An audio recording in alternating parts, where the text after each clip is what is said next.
બોટાદ જિલ્લાના બરવાડા ખાતે 1,42,00,000ની કિંમતની 25,000 દારૂની બોટલ ઉપર રોલર ફેરવી દેવામાં આવ્યું. રાણપુર અને બરવાડા પોલીસ સ્ટેશન વિસ્તારમાંથી ઝડપાયેલ ઇંગ્લિશ દારૂ બિયરની 25,000 જેટલી બોટલો સહિત 1,42,00,000ના મુદ્દામાલને નાશ કરવામાં આવ્યો. બરવાડા પોલીસ સ્ટેશન વિસ્તારમાંથી ઝડપાયેલ 25,000 જેટલી ઇંગ્લિશ દારૂની બોટલનો નાશ કરાયો.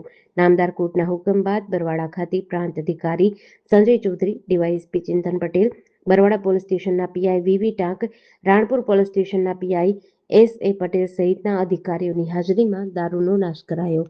આજરોજ નામદાર કોર્ટમાંથી મંજૂરી મળવા બાદ ટોટલ જે મુદ્દામાલ છે એમાં રાણપુર તાલુકામાં અને બરવાડા તાલુકામાં જે દારૂ પકડવામાં આવેલો હતો તેમાં આશરે લગભગ 25,000 જેટલી બોટલ હતી અને લગભગ 1,42,00,000 જેટલી કિંમતનો જે દારૂ છે મુદ્દામાલ નાશ કરવામાં આવ્યો છે અને ટોટલ બંને પોલીસ સ્ટેશનના થઈને 42 જેટલા ગુના. જેડીસી ન્યૂઝ સાથે ચિંતન વાગડિયા, બરવાડા.